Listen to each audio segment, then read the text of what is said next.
बिस्मिल्लाहिर्रहमानिर्रहीम। अस्सलाम वालेकुम दोस्तों, कैसे हैं आप। आज मैं आपको दम पुख्त बनाने का तरीका बता रहा हूँ। दम पुख्त की रेसिपी कैसे बनती है। ये बहुत लजीज और अच्छी रेसिपी है। आप इसको ज़रूर एक मर्तबा ट्राई कीजिएगा। दम पुख्त बनाने के लिए जो है हमें गोश्त के जो है ना बड़े बड़े पीस चाहिए। ये आपको नज़र आ रहा होगा। ये तकरीबन 150 ग्राम के जो है मैंने पीस कर लिए हैं। अच्छा, इसमें थोड़ी बहुत जो है ना चर्बी भी यूज़ होगी। ठीक है।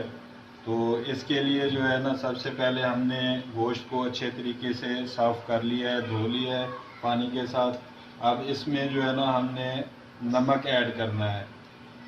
ये मैं 2 से ढाई चम्मच जो है ना इसमें नमक मिक्स कर रहा हूँ। ये आप जो है नमक को आप अच्छे तरीके से गोश्त के ऊपर लगा लें, मिक्स कर लें।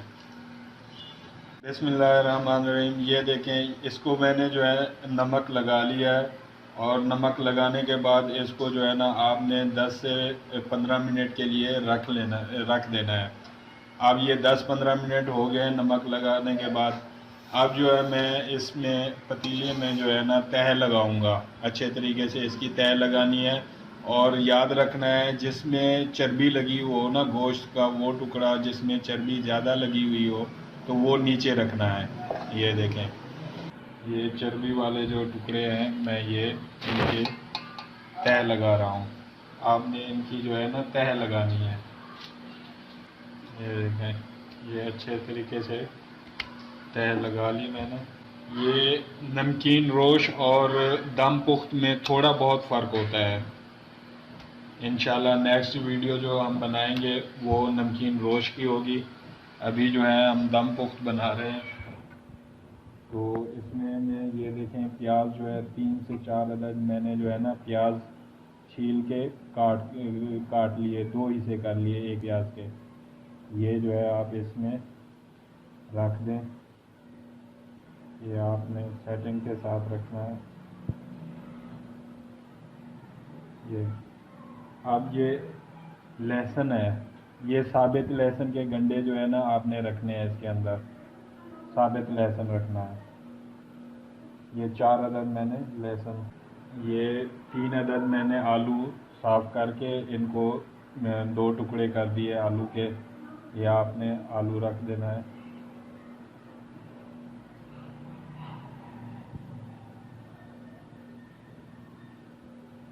4 से 5 अदद जो है आपने टमाटर, ये आपने साबित ही रखने हैं टमाटर। अब ये हरी मिर्चें हैं, ये भी आपने साबित हरी मिर्चें डाल देनी है।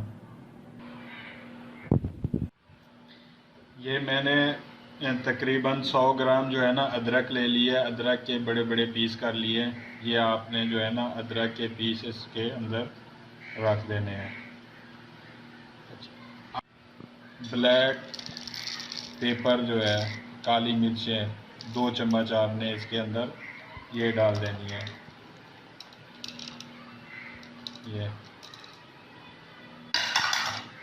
अब इसमें जो है ना आपने तकरीबन 1.5 लीटर पानी जो है ना इसके अंदर डाल देना है। बिस्मिल्लाहिर्रहमानिर्रहीम। ये देखें, ये पानी जो है ना गोश्त के ऊपर वाली तह तक जो है ना पानी आ गया है। आपको नज़र आ रहा होगा, पानी जो है ना ऊपर वाली तह तक आ गया है। अब इसको जो है ना हम साइडों से आटा लगा के इसको कवर करके इसके ऊपर हम वज़न दे देंगे। और नीचे जो है ना हल्की आंच जो है ना आपने इसको हल्की आंच के ऊपर आपने इसको बनाना है। ये देखें, ये किनारों पे जो है ना मैंने आटा लगा दिया है। अब इसके ऊपर कवर करके हम इसके ऊपर जो है ना वेट रख देंगे। ये देखें, ये मैंने इसको कवर कर दिया है। अब आग लगा के इंशाल्लाह इसको हल्की आंच पे हमने तकरीबन 1 घंटे के लिए इसको पकाना है। ये देखें, ये मैंने जो है ना दूसरी डेगची में पानी डाल के, ये देखें, ये पानी डाल के इसके ऊपर वेट रख दिया है। और नीचे देखें बिल्कुल हल्की सी 1 घंटे के लिए जो आप इसी आंच पे आप जो है ना इसको बनने दें। शुरू में आप इसकी आंच तेज़ भी कर सकते हैं, तो मैं भी इसको 10 से 15 मिनट के लिए जो है ना तेज़ आंच पे बनाऊंगा। उसके बाद जो है तकरीबन 45 मिनट के लिए हमने हल्की आंच कर देनी है। बिस्मिल्लाहिर्रहमानिर्रहीम। इसको पकते हुए जो है 1 घंटा, पूरा 1 घंटा हो गया है। अब मैंने जो है ना चूल्हा जो है ना बंद कर दिया है। इसको तकरीबन 5 से 10 मिनट के लिए जो अभी रहने दें, उसके बाद हम इसको जो है ना खोलेंगे इंशाल्लाह। ये देखें, बिस्मिल्लाहिर्रहमानिर्रहीम, माशाल्लाह से हमारा जो है दम पुख्त जो है बिल्कुल रेडी हो गया है। इसे तकरीबन 1 घंटा हमने जो है ना उबाला था, पकाया था। गोश्त हमारा जो है ना गल गया है। ये देखें, ये हमारा दम पुख्त जो है ना बिल्कुल